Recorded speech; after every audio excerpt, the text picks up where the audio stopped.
Okay, so this is a this one's actually pretty cool. This was a neat experience, but it also plays into one of the narratives of two brothers. This this was back in 2011, and I got called into my specialist as a checkup to see how well my dosing was going. Um, so what actually was happening was a family member was anyways a family member had put forth the motion to. Anyways, I wasn't supposed to go in, and when I got there, the specialist was kind of like, what are you doing here? You're not, you're not supposed to. Your appointment's not for another couple months. And that's when I knew what was going on, but that's when I kind of figured out. Anyways, let me get past that into the neat part. So, in the event where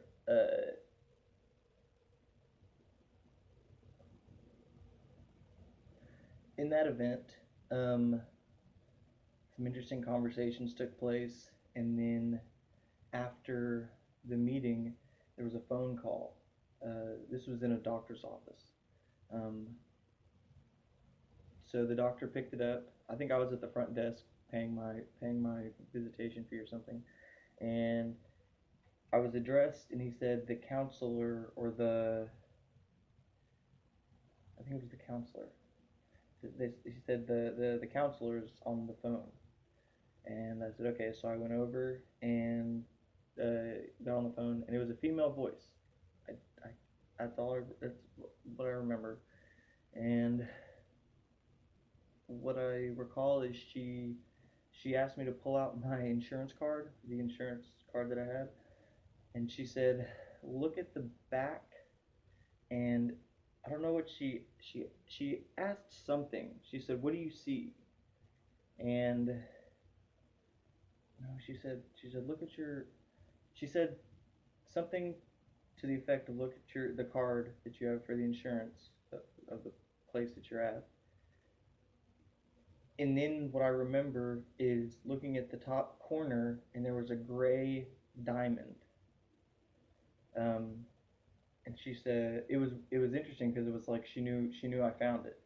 So she said, "Okay, so what is that?" And I said match, and she said close. Try match Ellen. And so that's match LN. Um, and well, so that's a reference. That's like a subconscious reference to the narrative of one of the two brothers.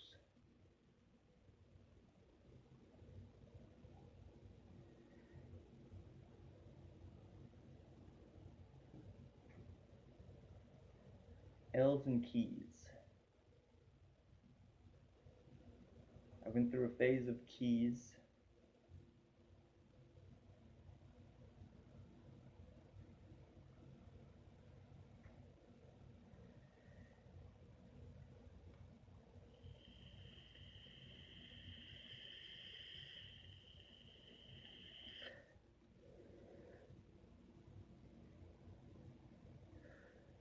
Part of the awakening process is to realize that anything released to the public, any books, anything that's pushed into the mass media might have more might have more truth than what was previously brought forth, but it's still doctored, and it's still stories that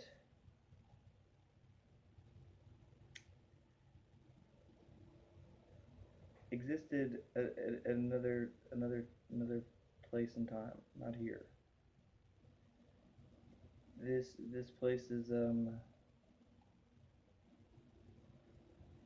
it's described, well, it depends on who you talk to, but to some it's described as a living library, to some it's a grand experiment, to some it's a soul trap, and with the way density works and the ascension of density or the descension of density, each one of those narratives and frameworks of seeing reality is whichever one you buy into is the one that you're going to create, and the one you're going to create a pseudo savior for, which is that's what that's what the biggest program is out there, is the pseudo savior.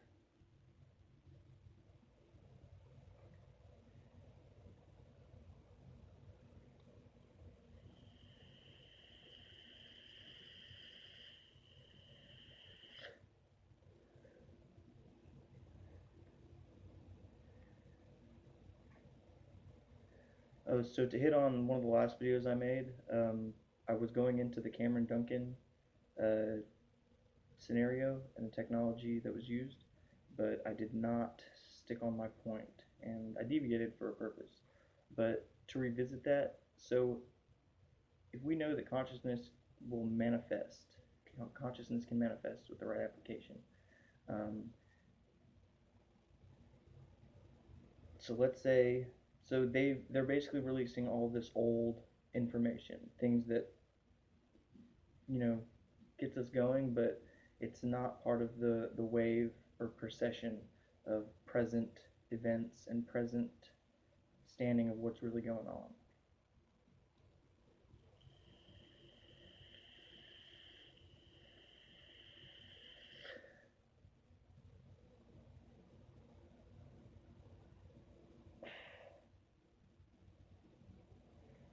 With the so with the Cameron Duncan technology, let's say a person. So that was in the past. Add some time and moment and work and evolution, and you have something. A a, a better process of accessing the same abilities, and to be applied on a massive level. So whatever the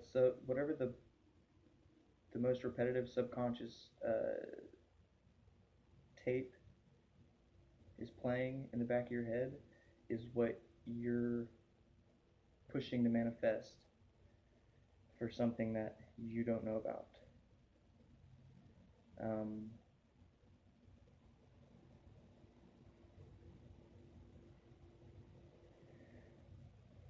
so, with the direction of mass consciousness and the application of the Cameron Duncan technology, um, you effectively have a framework of a world that we're in right now. And it's the world where it's ruled by the narratives.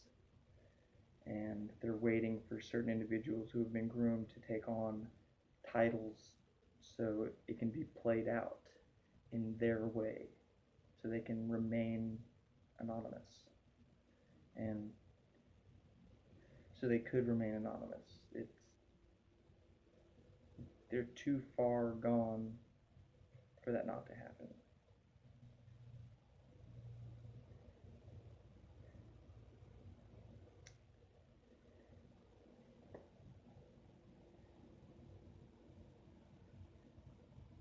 Our perception and the way we take in information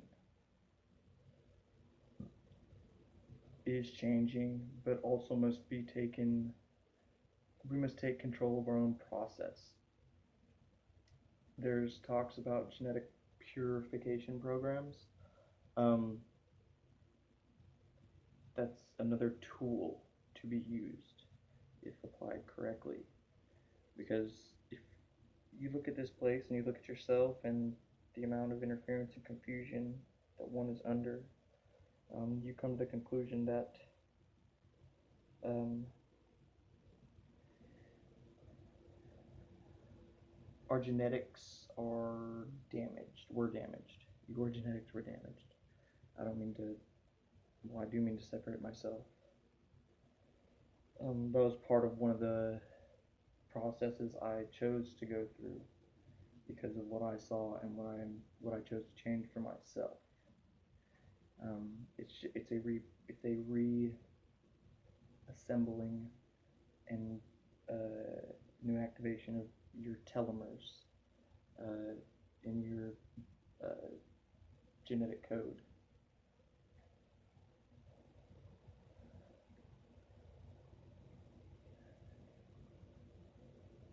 Look at the look at the food you eat. Look at the ingredients.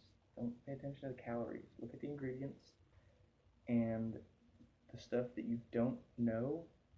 Like, you'll be surprised at how much. If you just all it takes is a bit of research.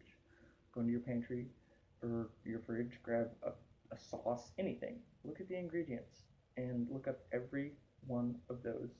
Look up the one that sounds the most foreign, and it's literally out there, and it will tell you exactly what it does and its harmful effects to the body. Um, Everybody is accepting this because they don't know about it, and they continue to buy it.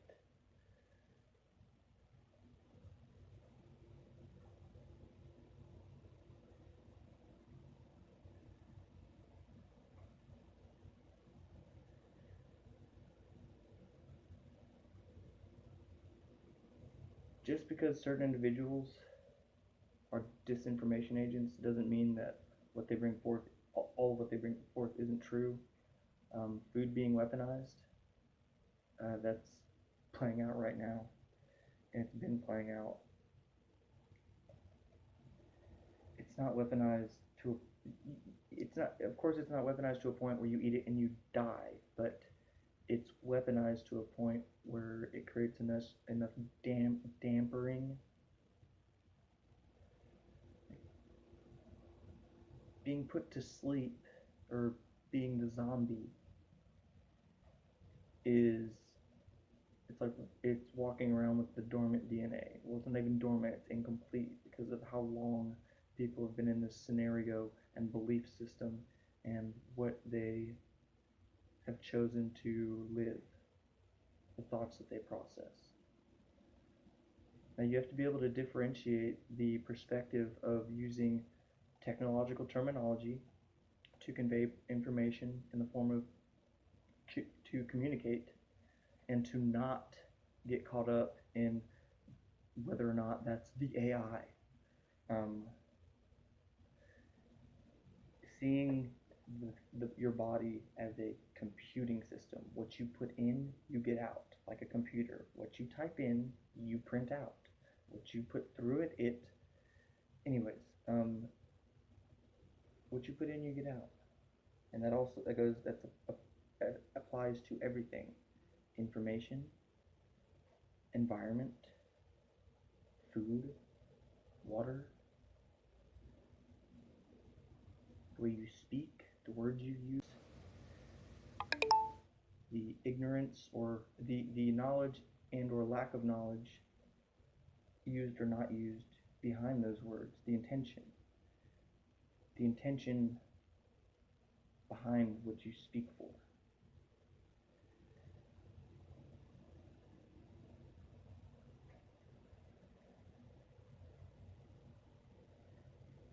For me,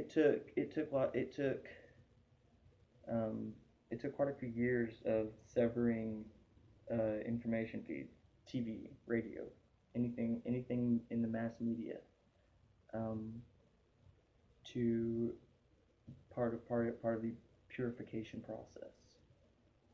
This world is being purified, but it's an opportunity for those who choose to take on the tact and the responsibility of individual responsibility and uh, creating your walk, how you choose to walk through life, the representation of the totality of you. I came here and I remember when I was younger, there were great men in this place. When I say great men, I mean the men who knew how to hold standards and initiate properly and abide by the codes of honor in the universe.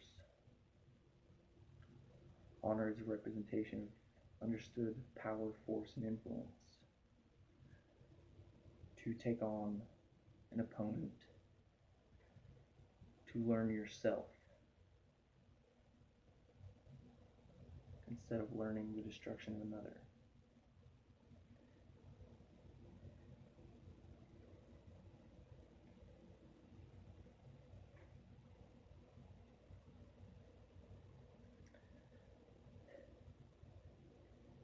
The form of war that is present on this planet, it's an abomination. On galactic planes of unbeknownst existence exist beings who know beckoned war. War that finishes. Completion. It's not all fluffy puppy dogs and roses.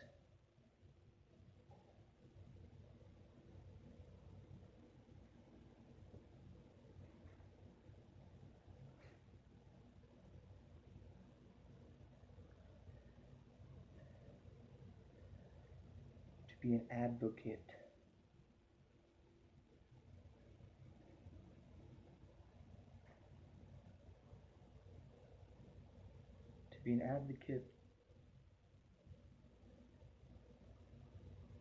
and representative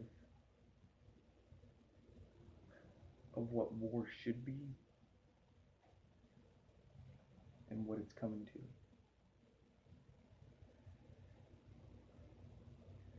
The war of energies. This is past the retransmission and destruction of a vessel. The immortal game has to do with the existence of energies and the presence of thought forms.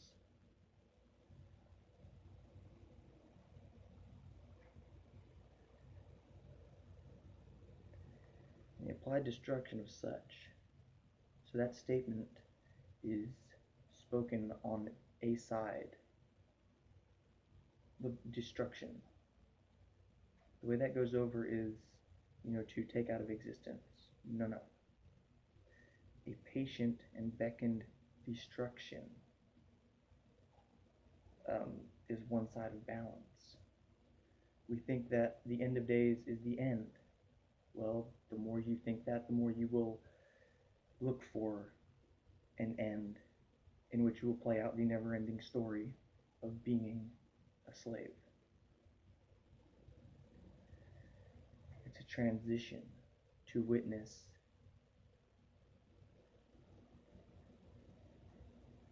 the process of destruction and creation, the process of Alpha and Omega. Not one or the other, but what happens when proper change is applied with degrees of love. And that's something else that has to be understood. A hard truth to understand is the enabling, comfortable, fluffy puppy dog feeling of one side of love. One side of love is a destructive force, a representation of a side of balance. A representation of only one side of balance, which is not balance.